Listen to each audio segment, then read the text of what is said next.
Hey guys, Tarvin here from ProductNation, and just a few weeks ago, OPPO released the Reno 7 and Reno 7 Pro here in Malaysia. Now they are great mid-range phones with very unique designs, and what we have here today is the OPPO Reno 7, which OPPO is dubbing as the portrait expert. But is it really the expert though?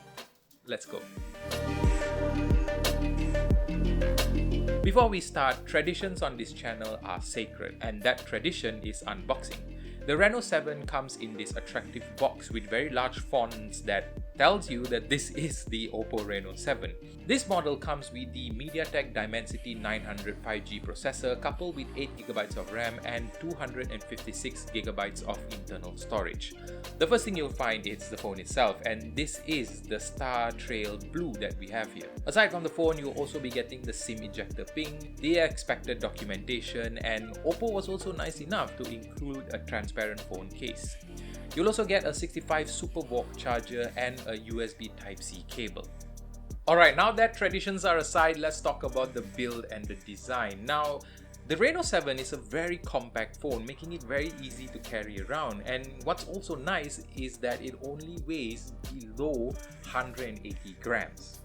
The back of the phone has this brush-like design and has a matte feeling. It's a very unique phone because in the sense that depending on how light hits the phone, the color of the phone will change, and that's a very nice design and something that I don't think you want to hide. The sides are protected by metal, and it's also where you'll find the volume rocker and power buttons. Also, something I want to point out is that they actually colored the metal at the side of the phone, so it kind of makes it more seamless with the overall design of the phone. Other than that, you're going to be getting a speaker, charging port, and a relic of the bygone past, a headphone jack.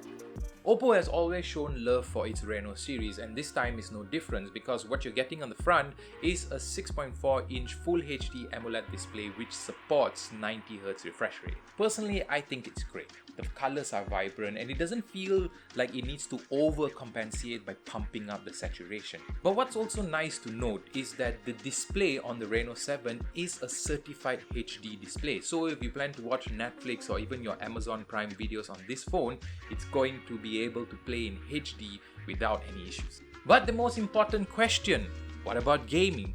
And that's great because that comes into our next section. While MediaTek processors have been known to be mid-range processor, the Dimensity 900 is actually pretty impressive. I've been playing games on this phone like Asphalt 9 on the highest graphical settings, and while there are some minor lags, it's not really noticeable, and I think that it's still a very playable experience. The same cannot be quite said about Genshin Impact. On the highest graphical setting, it does show a lot of lags, especially when you're in combat. But during the exploration part of the game where you're just walking around, it's actually a very smooth experience. It was really great to play these games on the 90Hz refresh rate. And what's important is that the phone doesn't heat up too much even when playing Asphalt 9 on the highest graphical setting, which some of you know is a very demanding game.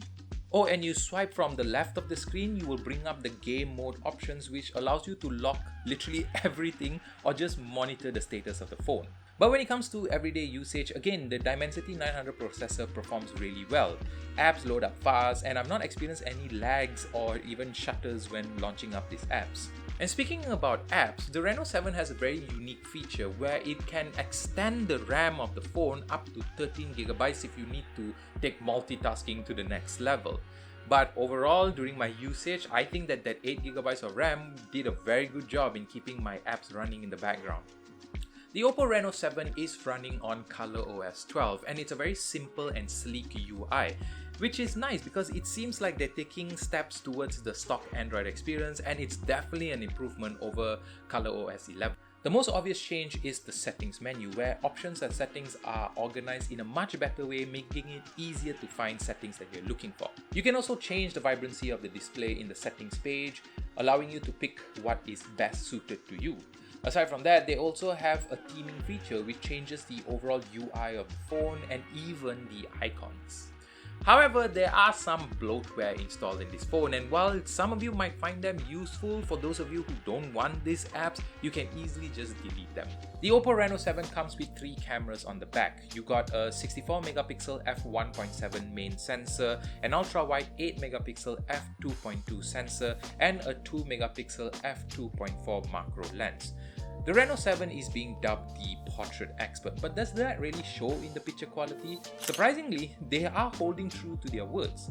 In portrait mode, the software does a good job in separating the subject from the background, but when it comes to normal photography, I honestly was quite surprised because the details are really good and it has a more natural color tone to the pictures. Even in night shots, it's nice to see that there's almost no noise in the photo. There is some loss of details, but I guess that is to be expected. The 32 megapixel selfie camera is just okay. It doesn't really match the color profile of the rear cameras, but the details are still pretty good. Alright, so what about the video side? On 720p and 1080p, you will get the option to enable 30 fps or 60 fps. But when it comes to 4K, you only get to shoot in 30 fps. Because OPPO has gone with a mid-range processor, this does wonders for the battery life, even if it's only running on a 4500 mAh battery. I'm getting about a day's worth of use out of the Reno 7, and this includes some light gaming in between. And once again, OPPO's charging technology is simply amazing. That 65-watt charger can get the phone from 0 to 100 in just 30 minutes. And something that I really like about this charging feature is that you can actually see the percentage on the phone. It's the little things, you know. I really believe that the OPPO Reno 7 is a fantastic phone in the mid-range market. It has a nice display, the battery life is great, even the cameras are really good. Sadly, it is slightly overpriced for what it offers and it comes in at 1,999 ringgit. But if you can look past the price, this is a very good phone that borders on the line between mid-range and flagship. But that's all I have for the OPPO Reno 7. Let me know what you think about this phone in the comments below, and don't forget to say subscribe and hit that bell button to get updated with our latest video, and I will see you in the next video.